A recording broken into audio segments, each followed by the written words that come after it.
Hello, John Talley here with Boats.net, and I want to show you a product from Star Brite. Now, you've already seen me do a teak restoration project where I actually sanded this back and then applied the teak oil. Well, they actually have a kit that doesn't require any sanding, and I went ahead and tested it out on this teak cabinet. Now, this one kit has the cleaner, the brightener, and the oil all in one box, and I went ahead and checked it out by doing the top on this box, a teak box that actually has a World War II compass inside of it. Came from my father's boat many years ago. So what I'm going to do now is remove the compass part of this and show you the process that I used to take this box from this type of condition to this type. And as you'll notice, that is hard to argue with. A lot of sanding went into this, and it wasn't necessary. All I needed to do was clean, brighten, and then oil this one piece. And it's almost a dead match for it. So let me go get a couple of tools, get this compass pulled out of the way, and I'll show you what an amazing job this little kit can do. So if you're ready, let's go.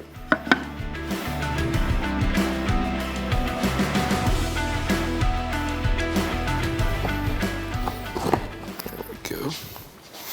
Lay this somewhere safe. Now we're just going to get a flat blade and pull these little brackets out of there. So we've got our compass out of the way, and we're going to be working in this little container, so I minimize how much mess we make. Now this product is very simple to use. We're going to start off with the cleaner first, and we're going to apply an even layer all the way around all the surfaces just using a sponge. At that point, we're going to let it sit for 2 to 3 minutes. Then we're going to lightly scrub it just to break loose any type of debris that's still embedded in the grain.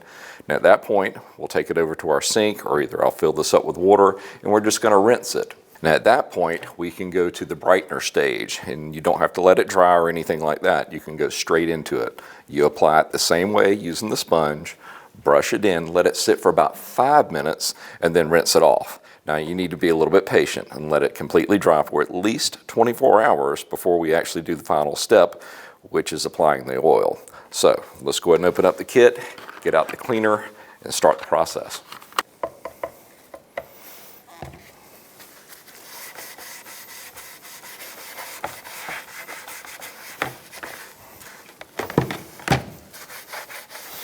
Now there is one part of this where there was a nameplate actually glued on right here. Now can it take that off? No, seriously doubt it. But as I plan on replacing that nameplate anyway, it's not absolutely necessary that we get that perfect.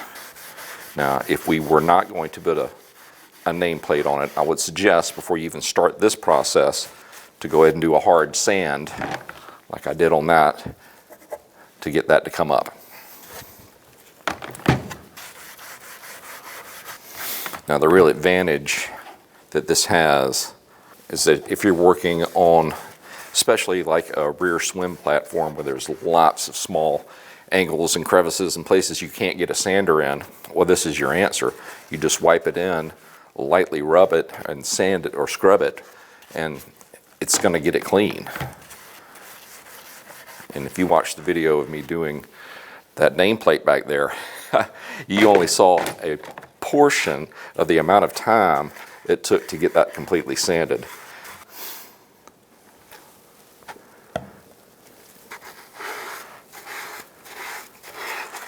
I wasn't completely sold on this product. I was like, yeah, really? It'll do this? It will. I mean, and I'm not easy to impress, but I am impressed with this particular product. Performs as advertised. A lot of companies make the claim it's easy as 1, 2, 3. With Star Brite, with this particular system, it truly is that easy. You're going to be impressed when we're done with this. I doubt it can do anything with the bottom of it, as it had some type of anti-slip tape on it. I'll probably end up sanding this as well, but hey, we'll at least give it a shot. Let's find that nameplate. There we are. You want to do this with the grain, and I'm just using a kitchen pad. That's all I'm using. You don't really have to get that aggressive with it.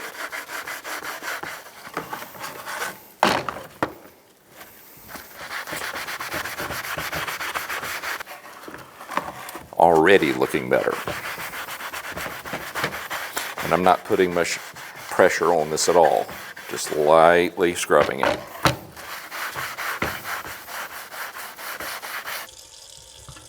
We're just going to wash it down real quick, come back, and then we'll repeat pretty much the same process with the brightener.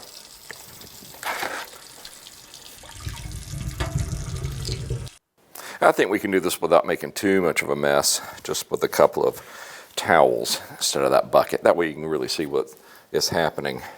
I mean, just cleaning this up, now granted it's still damp and that's okay. That will not prevent us from carrying on with the brightening stage, but you can already see the direction that this is heading. Now, if you don't already have your gloves on, definitely put them on for the stage 2, as they recommend that you have gloves. They didn't say that for the cleaner, but I think I would put them on just in case. The other recommendation that Star Brite says is that you really need to go through this procedure when the temperature is over 50 degrees. I mean, I'm in a controlled environment, lots of ventilation, so I'm not all too concerned about that. But if you are doing this in a cold garage, you may want to wait till it warms up a little bit. I probably wouldn't recommend doing this in the house, as some of these vapors and fumes, they can be detrimental to your health. So with that warning out of the way, let's get the brightener applied. It's basically the same process as we went through with the cleaner. We're going to coat all the surfaces, let it sit. We'll scrub it in a little bit, then go rinse it off. This particular piece has been in my family longer than I've been alive, and that's a pretty good bit of time. The compass actually belonged to my dad's dad when he was a physics teacher at Georgia, and he used it in some of his classroom teaching sessions, and then it eventually got mounted in this box and used on my dad's family boat, the Talley 2, although this is the 4. And there's the 5 if you were curious. So let's scrub it in a little bit. Always do this with the grain. Now we're just going to let it sit for just a couple more minutes, and then I'm going to walk back next door, rinse it off, then bring it back, and the time-consuming part starts, because that's when we have to leave it alone and let it completely dry for 24 hours. But then tomorrow we will get to put on the teak oil, and that's really going to make it pop.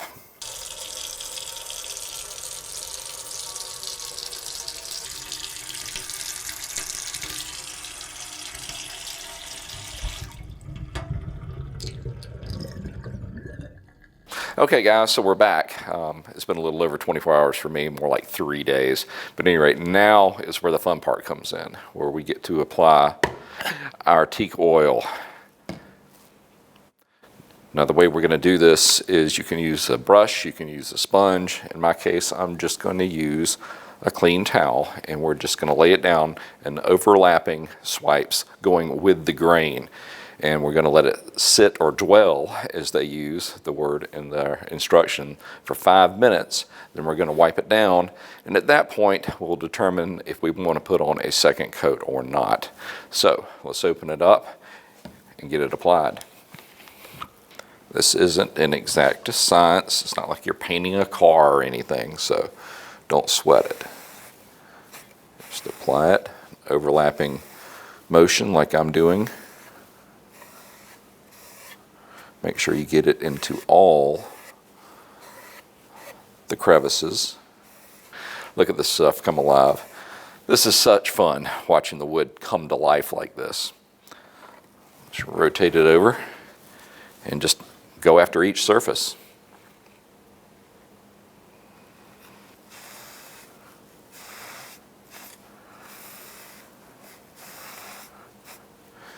Really easy to do. I mean, can you believe the difference on this? It's kind of amazing what we started with and where we're going to end up. It's nice working with a product that is so easy to use and actually works as advertised. Star Brite's been in this business for a long time, and it shows.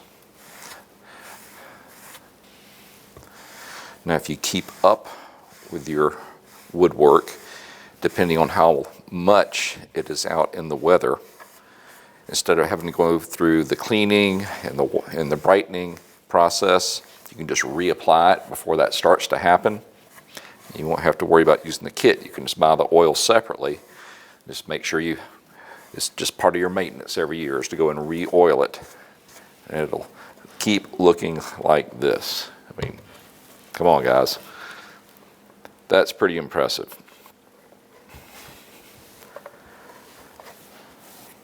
I'm doing the entire surface on the inside, even though most of this is going to be covered up. I just want to get it fully covered because it will also help seal it up as well.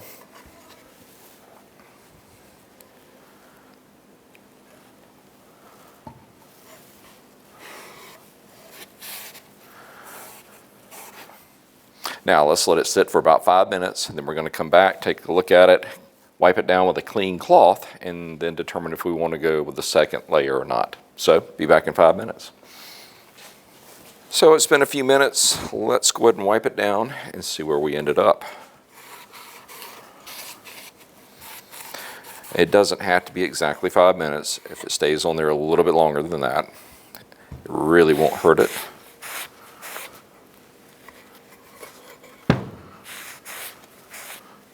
Alright, all the panels look good, except for this one. I want to put a little bit more on this, so we're going to put one more coat all the way around and then wipe it down, and we can call it done.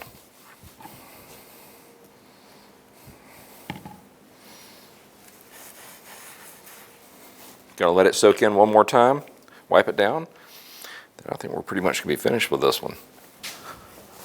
So let's see what we've got now. Yes, I believe that is going to do it.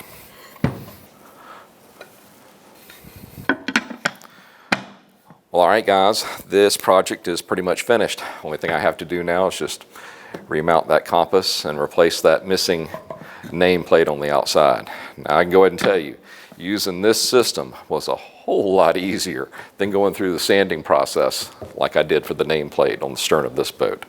Well, listen, if you need any chemicals or parts for your boat, why don't you come see us at boats.net and we can get you taken care of. If you have any questions or comments, leave them in the section below and I'll do my best to answer them. And hey, if you like what you see, go ahead and hit that subscribe button. That way you can keep up with whatever I'm working on next. We just want to say thank you for shopping here with us at boats.net, and we will see you in the next video. Y'all have a great day.